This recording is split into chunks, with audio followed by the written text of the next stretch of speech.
감사하겠습니다. 한 주간 평안하셨습니까? 네. 한낮에는 많이 여전히 덥습니다만 북한산 아래 김해리 하우스에서는 이제 제법 서늘해진 공기 때문에 새벽에는 온몸을 이불로 덮어야 되기도 합니다.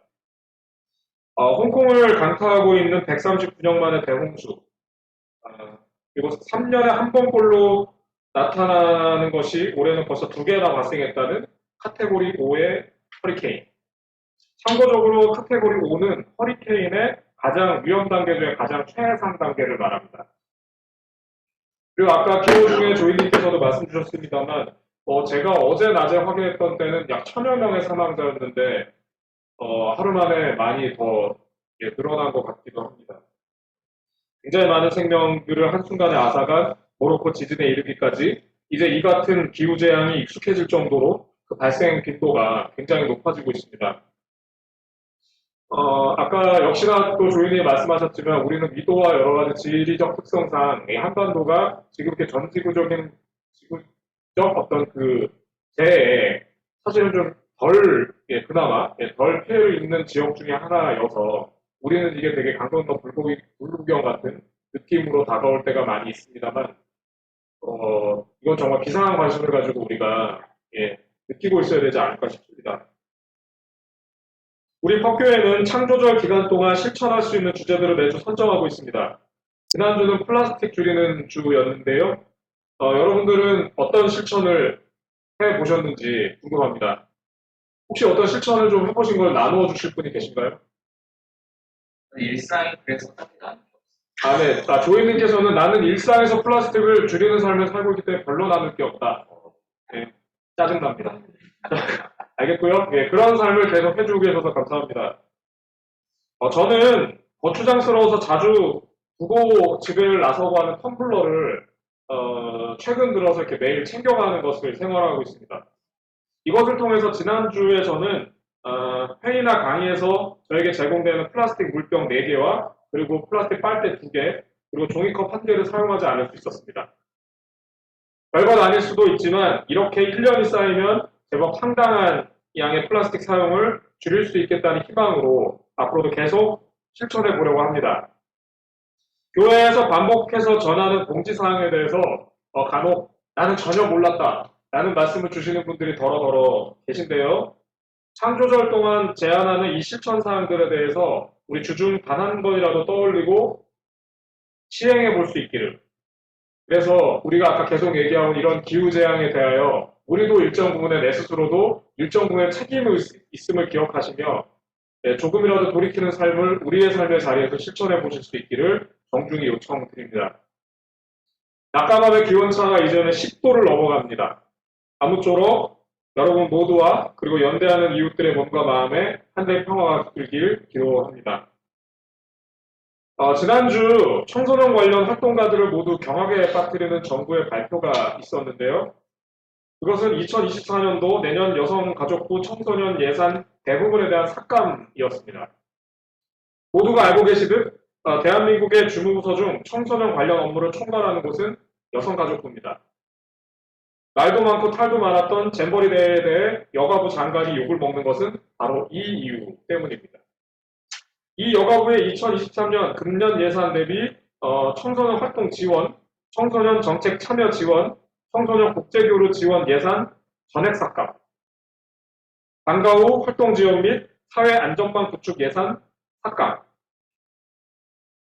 청소년은 국가의 미래라더니 그 미래에 대해 이토록 야박한 이유가 무엇일까요? 지난해 여가부 장관은 윤석열 퇴진 중고생 촛불 집회를 주도한 청소년 단체가 여가부에서 보조금을 받고 있다는 여당 및 보수단체의 지적에 대해 보조금이 목적을 벗어나 사용됐다면 전액 환수하겠다라고 밝힌 바가 있었습니다. 동남아시아의 청소년 인권단체와의 국제교류에 대해 이 장관이 가난한 나라한테 배울 게 뭐가 있냐, 선진국하고나 만나야지 라며 싫은 기색을 대놓고 드러내는 일은 부서 내에서 굉장히 흔한 일이었다고도 하죠. 결국 이번 정부의 발표는 자신에 대해 비판적인 존재는 청소년이라도 가만두지 않겠다는 의지를 드러낸 것이라 하겠습니다. 한 발 물러서긴 했지만 서희초 선생님에 대한 추모와 진상 규명을 요구하는 선생님들을 모두 처벌하겠다고 엄포를 놓았던 교육부. 그리고 적절한 논의도 없이 후쿠시마 냉각수 방류에 반대하면 모두 다 괴담이라 매도하는 행정부의 모습과 함께 청소년 예산 삭감 발표는 한마디로 힘을 가졌으니 마음대로 할 수 있다는 오만함과 무례함에 극치라 하겠습니다. 사람이 어찌 이럴 수 있을까 싶습니다. 그래도 또한 버릴 수 없는 것이 사람이니 오늘의 하늘 투표기는 바로 이 사람에 대해 짧게 얘기해 보고자 합니다. 오늘의 함께 읽었던 성서를 기억해 봅시다. 창세기 1장은 신들이 자신의 형상대로 사람을 만들었다라고 신앙 고백합니다. 유일신 하느님을 믿는 종교에서 우리가 라고 신들이 자신들을 복수로 말하는 것은 무엇이고, 그리고 인간이 신의 형상으로 만들어졌다는 것은 또 뭘까요?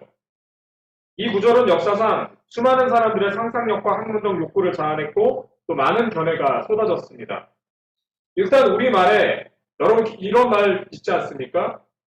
나의 당신이여 라는 표현이요. 그러니까 이런 것과 같이 어떤 존재를 높이고자 할 때 옛 이스라엘 사람들도 이렇게 3인칭을 사용했던 것 같습니다. 거기에 더해서 단수가 아닌 복수를 사용했죠. 창세기 1장에 사용하고 있는 신의 이름 엘로힘은 엘이라는 1인칭 남성 단수 명사의 3인칭 복수 형태입니다. 복수 형태의 신인이 나가 아닌 우리이고 그렇게 우리라고 기술하는 것은 무척 당연한 결과겠죠.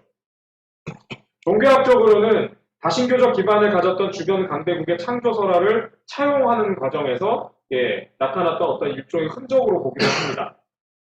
심지어 외계인을 신으로 숭배하는 신흥 종교에서는 그 외계인들의 회담이라고 이것을 주장하기도 하죠.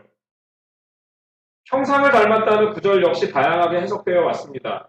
퓨어신학적 일성서학자 앨버트 슈워츠는 다음과 같은 질문을 통해 이성의 중심적 인식을 흔드는 구절로 이용하기도 했습니다. 하나님이 몸이 있으신가? 그렇다면 하나님은 남자인가? 여자인가? 아니면 둘 다인가? 인간이 생육하고 번성하라는 명령을 받았다는 점을 고려해 볼 때 하나님은 성기가 있다는 것인가? 그렇다면 어떤 성기를 가진 것인가? 이 제한된 시간에 유구한 일성서학의 해석들을 다 열거할 수는 없을 듯합니다. 다만 말씀 한 방으로 뚝딱 해결되던 다른 삼라만상의 창조와 달리 오늘 우리가 읽어보았던 신들이 같이 논의를 할 만큼 깊은 논의와 여러 창조 과정에 대한 설명, 그리고 어찌 살기를 바란다는 의지 표명에 이르기까지 이토록 상세하고 길게 설명하고 있음에 대해서 함께 생각해 보았으면 합니다. 본문 속 공의로운 신은 창조하고 주관하며 다스립니다. 그런 신을 닮은 인간 역시 창조된 세상을 유지하고 보존하며 다스리도록 요청받았습니다. 이에 대해 오랜 시간 서구신학은 제국주의적 지배 이데올로기의 근거로 번성해라, 지배하라 라는 말을, 그래서 서양 국가들이 아시아를, 아프리카를, 다른 나라를 침범하고 빼앗는 것을 정당화하는 근거로 사용했습니다만 파괴와 수탈은 피해자뿐 아니라 종국에는 가해자를 포함한 모두의 생육과 번성을 저해하겠죠. 자연을 끝없이 수탈했던 인간의 물질 문명이 자연재해로 인해 그 근본부터 흔들리고 있는 바로 지금이 그 대표적 예라 하겠습니다. 이토록 길고 장황하게 주문하고 있다는 것은 신과 함께 생태정의를 지키고 가꾸는데 신앙인이 아니 전 인류가 함께 나서야 한 그 무거운 책임감을 신과 나눠지고 있음을 말해주고 있다 하겠습니다. 그런 점에서 신의 형상대로 되었다는 인간 창조는 온 세상이 조화롭게 살길 바라는 신의 마음을 나눠 가졌다는 의미가 아닐까 생각해 봅니다. 신과 함께 정의를, 신과 함께 생태 정의를 지킨다. 말은 편하게 할 수 있지만 사실 신은 눈에 보이지도 않고 정의는 많은 경우 소위 한물간 훈계질 혹은 선비질로 인식되는 세상이니 이를 살면서 기억한다는 것은 생각보다 쉽지 않습니다. 작은 가방에 쓸지 말지 알 수 없는 텀블러를 챙기는 것보다 더 불편하기도 하죠. 얼마 되지도 않는 청소년 예산을 삭감하러 달려드는 세상에선 아마 더욱 그럴 겁니다. 자매 형제, 곧 주변에 함께하는 생명들을 사랑하지 않으면 하느님에게서 난 사람이 아니다. 곧 신의 마음을 나눠지고 창조한 존재가 아니라고 말하는 요한일서 본문은 이런 점에서 신앙이란 무엇일까? 라는 화두를 우리에게 던집니다. 여기 다 대부분 다 알고 계실 텐데요. 오래전에 당신은 사랑받기 위해 태어난 사람이라는 복음성가가 유행했던 것을 많이 알고 계실 겁니다. 태초부터 시작된 하나님의 사랑 속에서 태어나고 축복받을 사람이라는 가사. 그런데 요한일서는 우리가 그처럼 복받을 사람들이 아니라 의를 행해야 할 사람, 그들이 처했던 상황을 생각한다면 옳다고 생각하는 가치를 지키기 위해 기꺼이 고난을 감수해야 하는 사람, 고난을 감수해야 할 존재라 말합니다. 사랑받기 위해서가 아니라 의와 함께 존재들을 끝까지 사랑하기 위해 고난받는 사람. 다시 말해 신과 함께 고난받기 위한 신과 함께 고난을 받기 위해 태어난 존재라는 것입니다. 오늘의 복음서인 누가복음 본문은 이 같은 신앙인들의 삶을 단적으로 표현해 줍니다. 누가복음 12장 4절입니다.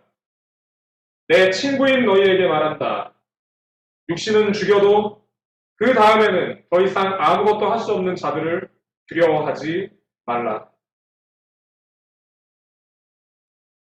이 세상 권력의 오만함은 바벨탑처럼 하늘을 찌르고 우리들의 외면 속에 생기를 잃은 자연은 이제 애니메이션 원령공주 속 목베인 숲속 정령처럼 괴물이 되어 세상을 온통 집어 삼키고 있습니다.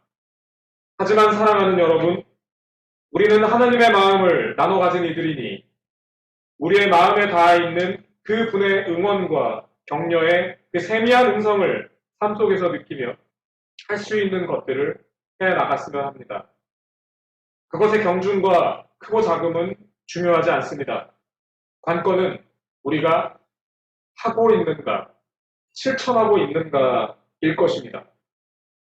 신의 마음을 나눠 가진 여러분, 두려움 없이 신과 함께 생명 살림의 길, 정의의 길을 우리 다 같이 걸어갑시다. 힘을 내십시오. 잠시 침묵하겠습니다.